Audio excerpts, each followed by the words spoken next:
As the African National Congress meets, South Africa President Jacob Zuma's future hangs in the balance.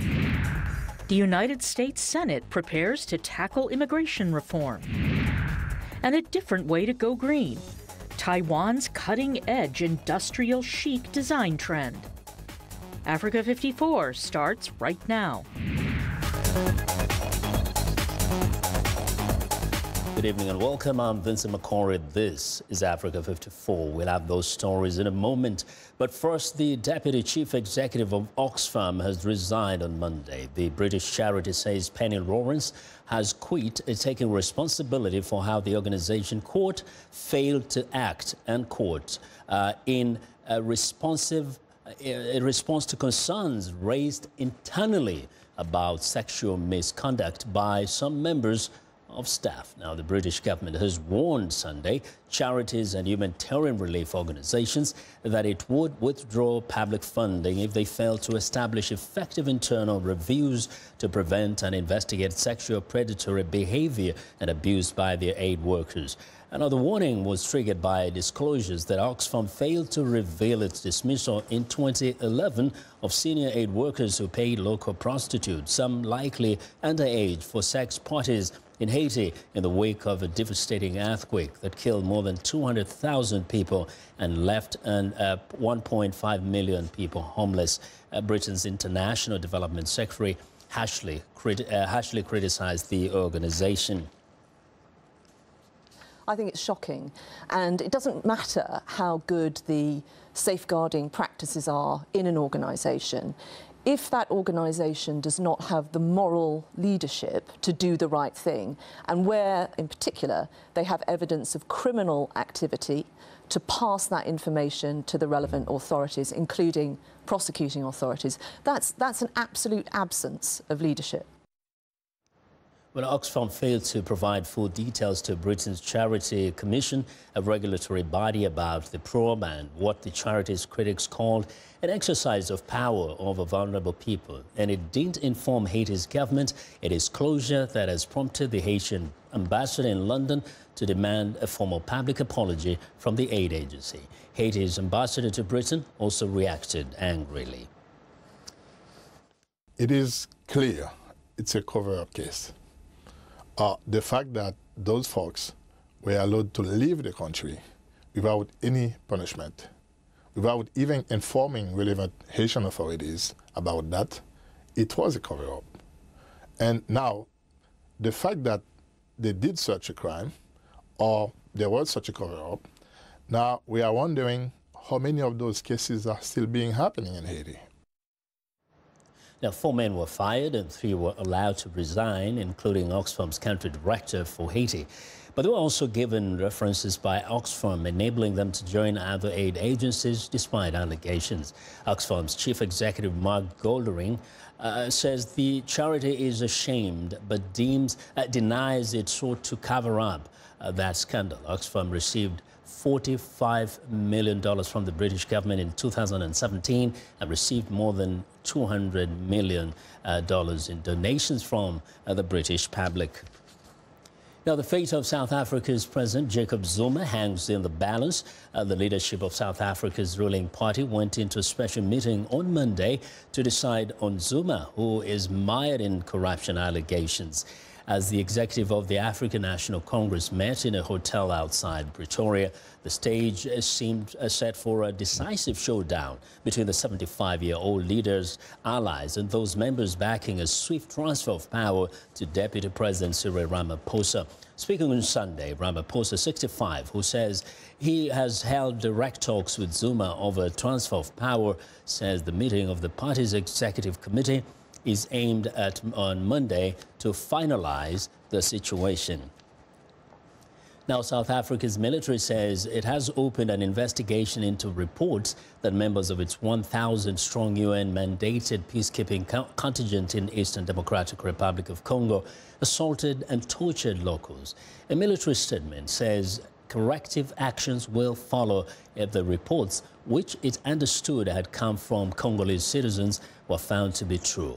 The inquiry would be conducted in liaison with the UN MONUSCO mission in Congo. It gave no details of the allegations, and MINUSCO did not elaborate.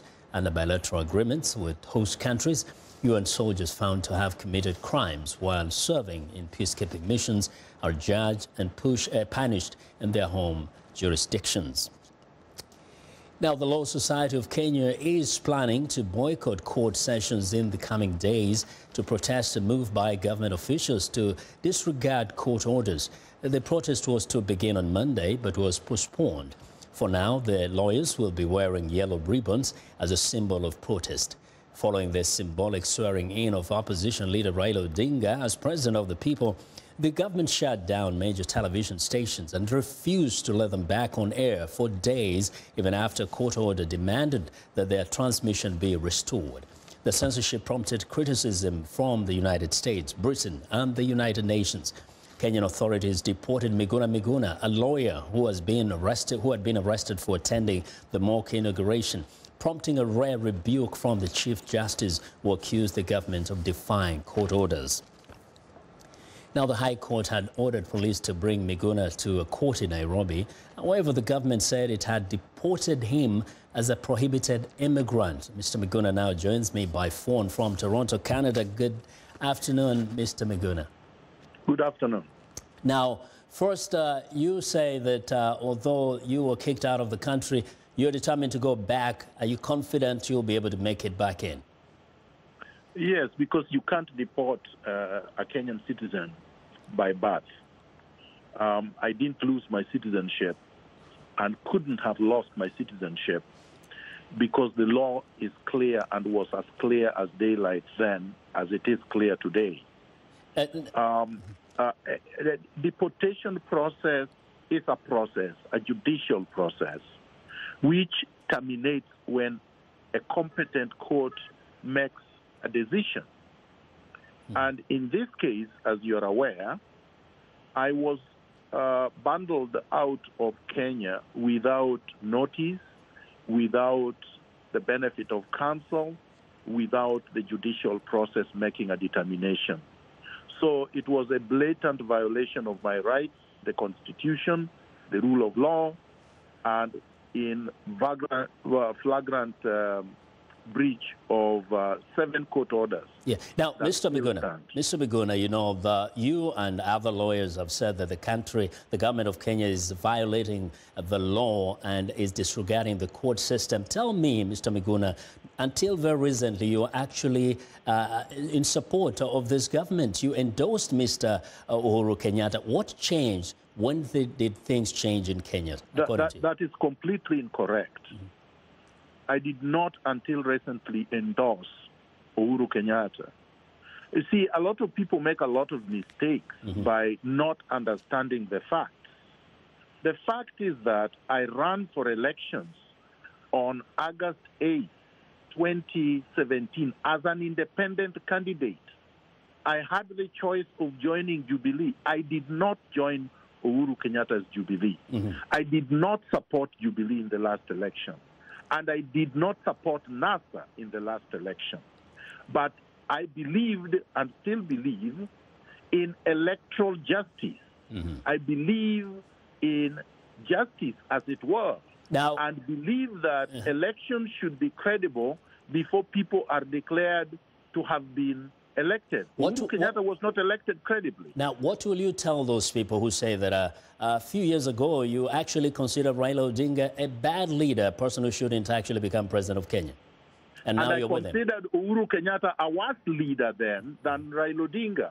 A few years ago, Uhuru Kenyatta was accused at the ICC for mass murder and mass rape against William Ruto's supporters. William Ruto was also accused of mass murder and mass rape and dislocation of civilian populations against each other's supporters. But they work together and they are in the same government. A few years ago, Raila Odinga was working for Daniel Arap Moi, who had detained him for 8.5 years.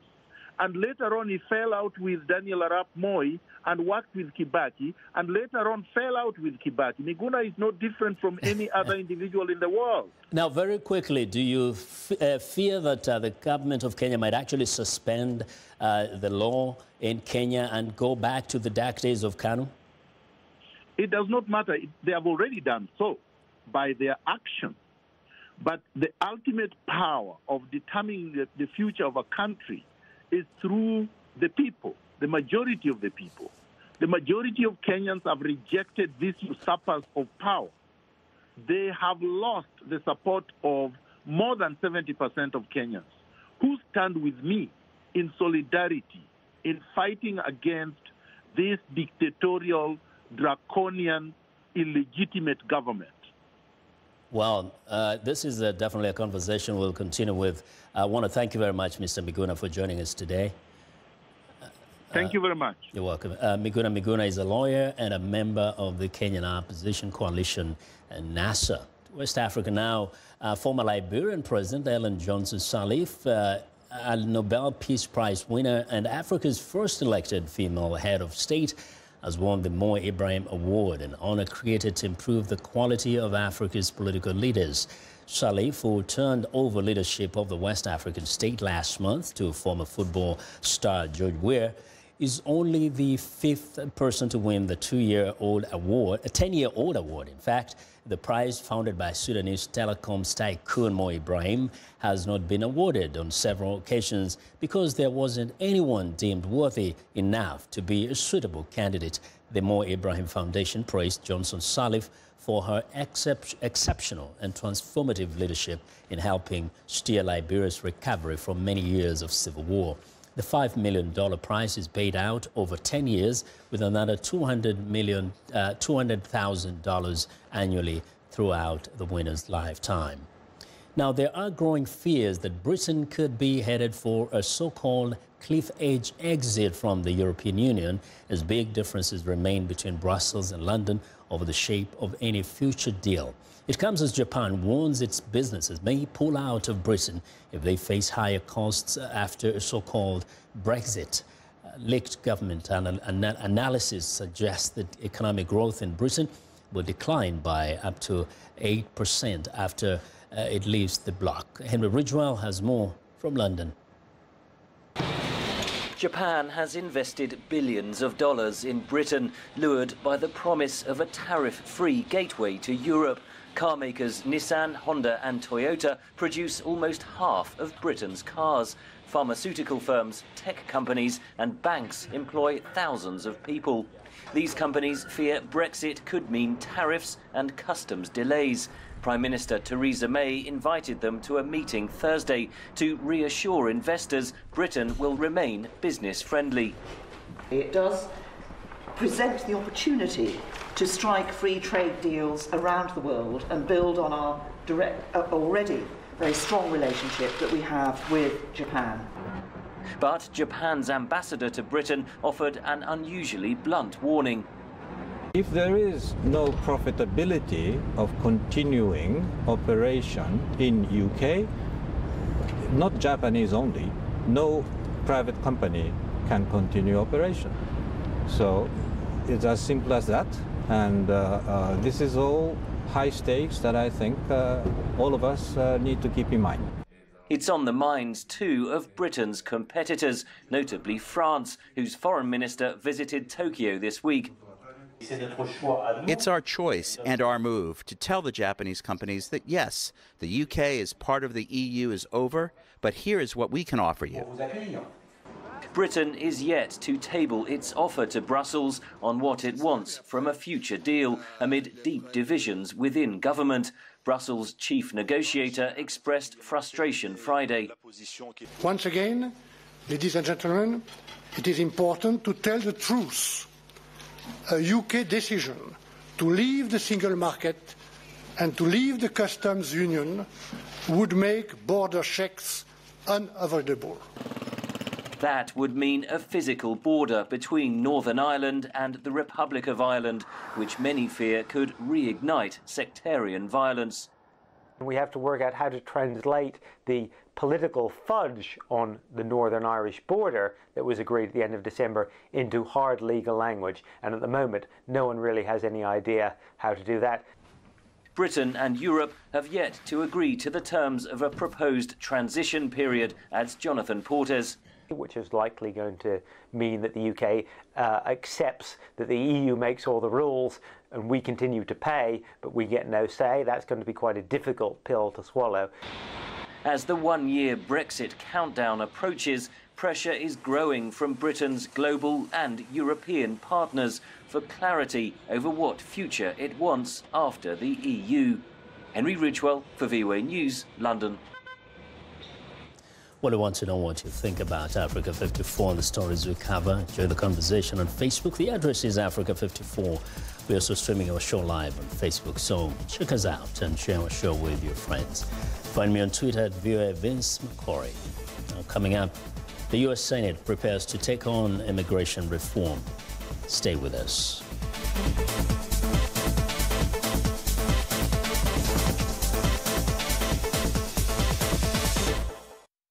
Health news and notes. This is Living Better. I thought it was quite delicious, really. She's talking about a meatless hamburger offered at the recent World Economic Forum in Davos. The burgers contain only plants, and while they're not the first veggie patties, a California company is trying to make them seem like the real thing. Impossible Foods company CEO Patrick Brown says that meat is more costly to produce than plants, but people will always want the taste of meat. And billions of people around the world love these foods, and they're not going to stop wanting them. So you don't solve the problem by telling people, change the diet. The problem turns out to be we have to make meat, fish, and dairy foods. We have to make them more delicious, more nutritious, and cheaper, not worse. Better in every way and more sustainable. Brown says that compared with plants, meat causes more atmospheric gases, water pollution, and requires much more land to produce. I'm Martin Seacrest for VOA's Living Better.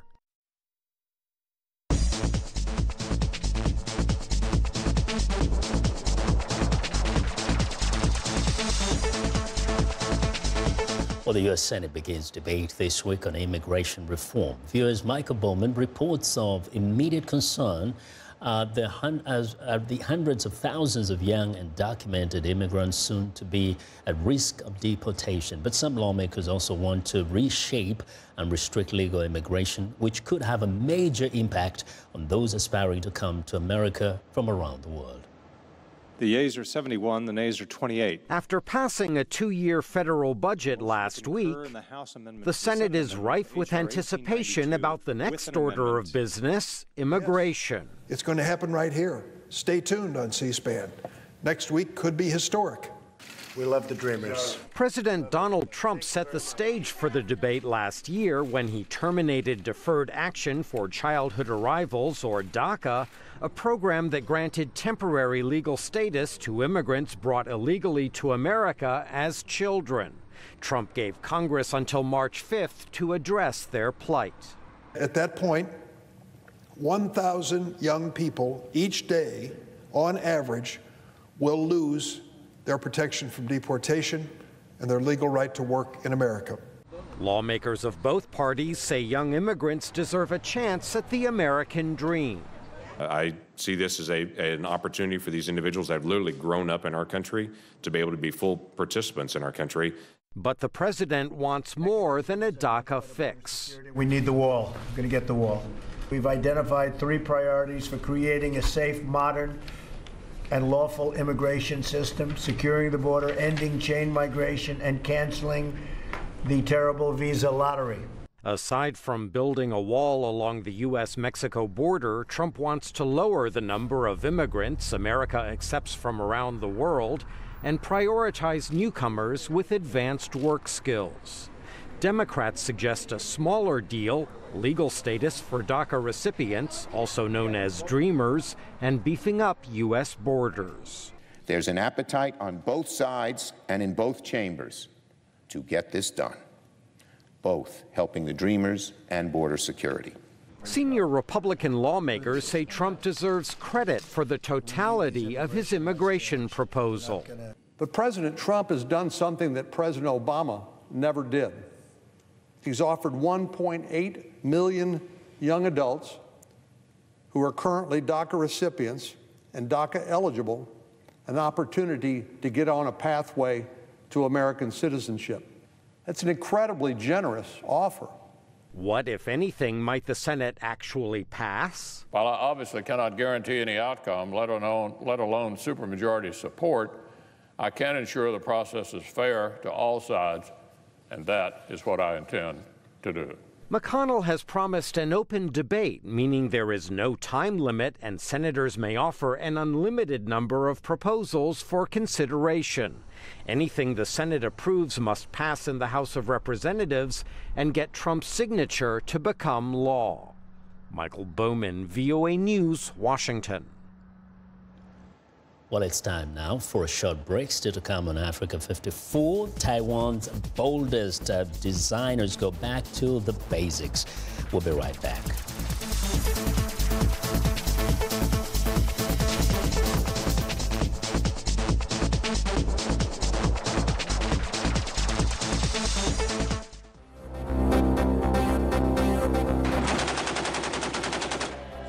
In Nigeria, hundreds of Boko Haram suspects are back in court to hear if they will be prosecuted, sentenced, or released as trials resume at a military base in central Nigeria. That those who are corrupt. In South Africa, leaders of the governing African National Congress finalized talks on President Jacob Zuma's future after Cyril Ramaphosa's speech on Nelson Mandela's 100th birthday celebration.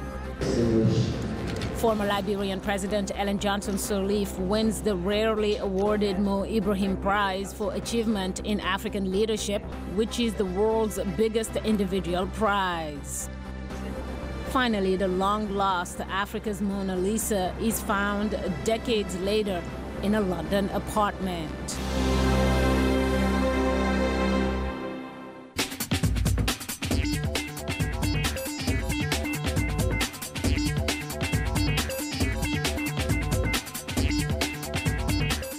Welcome back to Africa 54, and here's what's trending.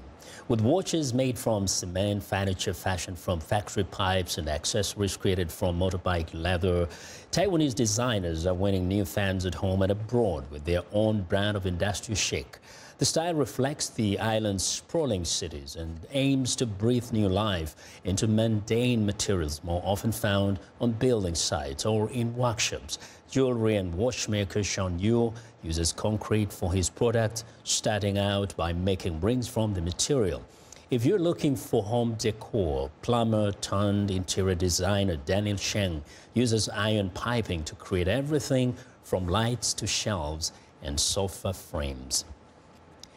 In other design news, an artist in Tokyo has made the bane of all cat owners, fallen cat fur into wigs and hats for her feline pets. Hiromi Yamazaki says the project began when the hashtag #TrumpYourCat started trending on the photo-sharing app Instagram during the 2016 U.S. presidential elections.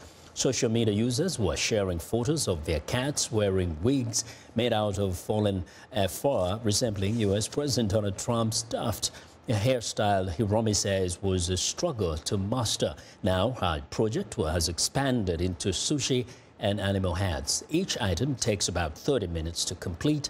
Her husband is in charge of uploading photos of their cats onto his Instagram account, Rojiman, which now has 862,000 followers. Well, and finally, as Justin Chan moves the spool of thread closer to and further away from the small circuit board, his laptop indicates the stronger and then weaker presence of a magnetic source in the thread. Chan is a postgraduate student in the Ubicom lab at the University of Washington in Seattle. The lab specializes in developing everyday uses for anything computer-related. In this case, taking conductive thread and weaving it into so-called smart fabric by applying either the red north or blue south pole magnets to different parts of the UA unique cord, much like the ones and zeros a computer uses, can be created. Chan envisages some very simple but useful applications such as implanting employee IDs into their clothing. And that's what's trending today. And I want to go back to South Africa. We talked about South Africa earlier and look at President Jacob Zuma, whose future seems to hang in the balance. There was a meeting today of the ruling ANC party. Anita Powell, VOA Southern Africa correspondent, is joining me now live from in Cape Town. Anita, if you can hear me, I see you on the phone. What's the latest? You're probably trying to catch up. Have they made a decision now?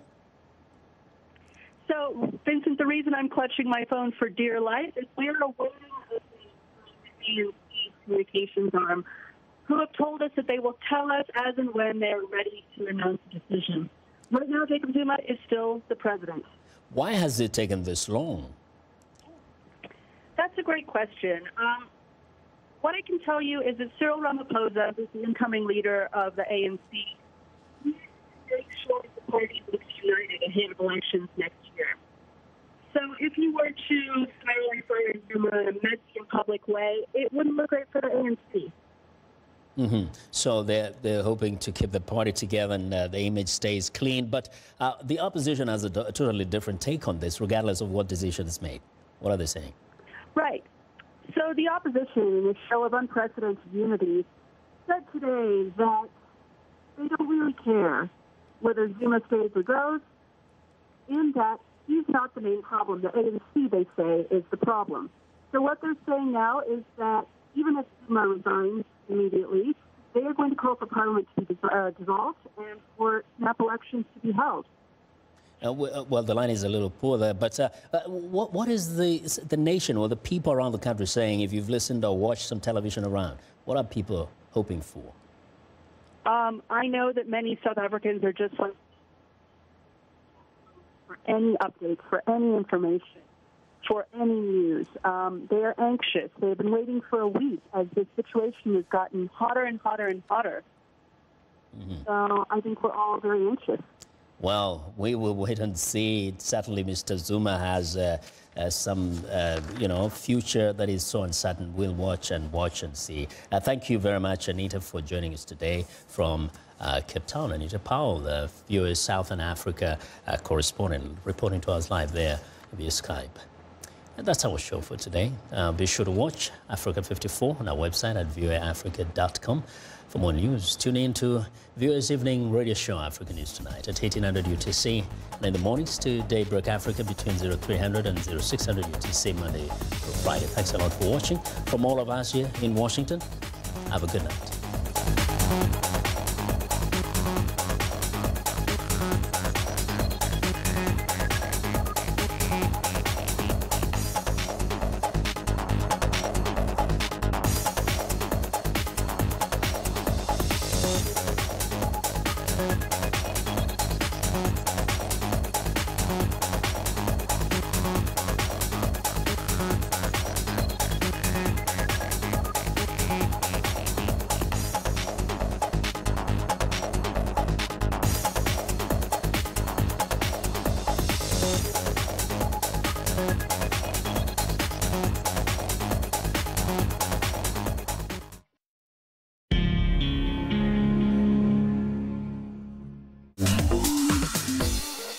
Welcome to English in a Minute. Today's episode won't cost you anything.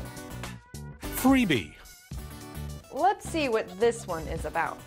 Anna, I love my job. Oh yeah? Why is that? I get so many freebies from the bands I write about. CDs, t-shirts, water bottles, even tickets to see them perform. Wow. The only freebie I ever got from my